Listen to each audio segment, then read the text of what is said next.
To warp the weft, instead of making a figure 8, I have to make a circle. So to do this, instead of warping 1 yard, I'm warping 18 inches in a circle, so that equals 1 yard. Again, a reminder how to open these clamps. So instead of putting the clamp up like this, the rod will be sticking upwards so that we can use it to warp. You can click on this lever and the clamp will slide freely. Then clamp it onto a table or counter, another surface, and squeeze this lever here to tighten the clamp. So I have my clamps spaced out 18 inches apart. That will give me a total of 1 yard when I warp in a circle.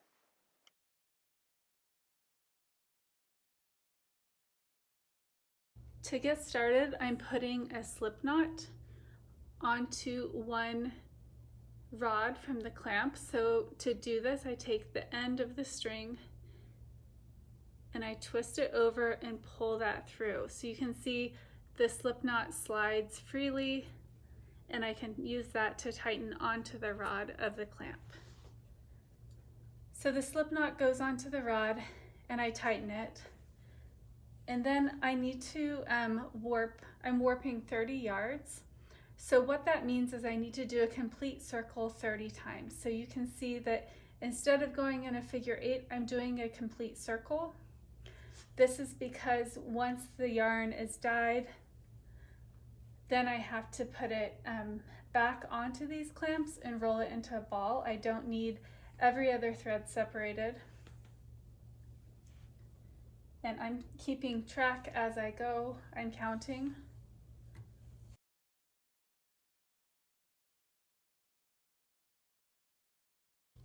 Okay, I've wrapped it 30 times.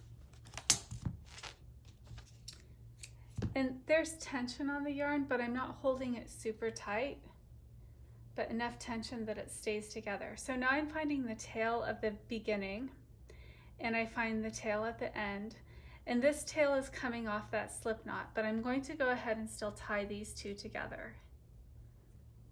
And I'm doing this so that I don't have one long string that flies freely through the dye bath. They need to be connected so that everything's in a circle. And then I will weave loosely some yarn through the warp in 4 different spots and tie it so that the yarn stays organized. And then at the end, after I dye the yarn, I can come back to this knot here and I clip it. I know where to start to get the yarn into a ball.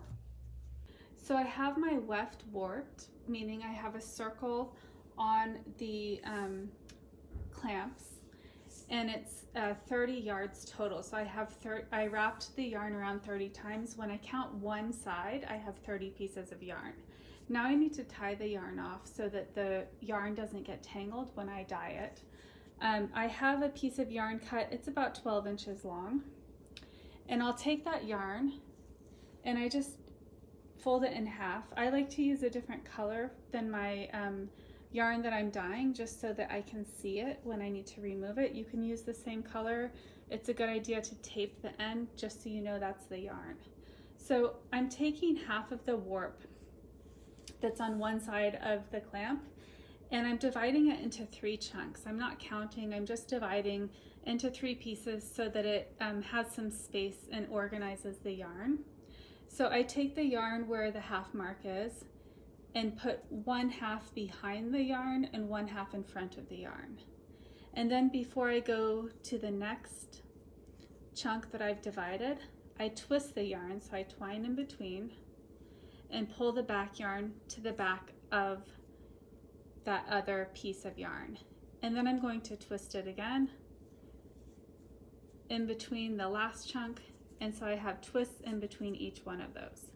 Now I want to pull up and give it plenty of space. I want to make sure that my yarn can move freely in the dye bath. And then I'll take this yarn and I just tie it at the bottom.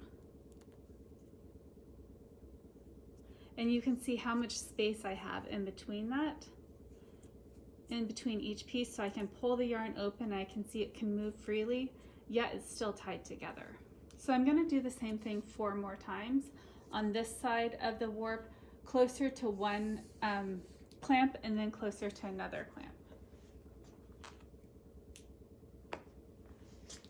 So just to repeat that process, on the back side of the yarn, I take my yarn that I've cut into a 12-inch piece, then I twist in between each chunk. I'm just dividing it into 3 chunks. I'm not counting, I'm not making sure that I have the same amount.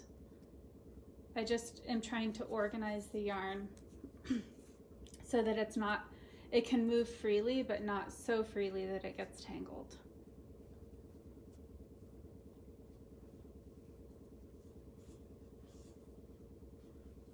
So I've divided all those pieces on the back,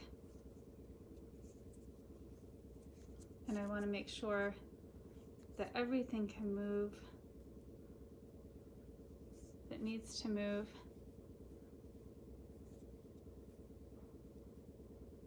And then to tie the knot at the bottom, I just wrap the 2 ends over and pull it through that loop. And make sure that when I tighten it, it's not so tight that it can't move around. So everything can move freely.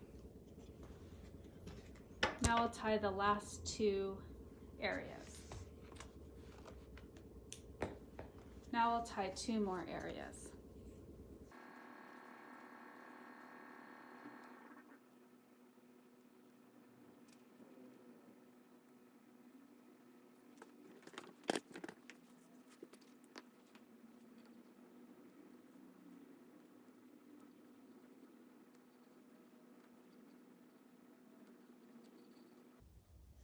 Okay, I have 4 areas tied, and I need to slide it off of these pegs. It's a little bit tight, so I hold down on this tab on one of the clamps to loosen it. And then I can pull one side off, and then the other side comes off. So now I have yarn, it's tied, it's ready to dye.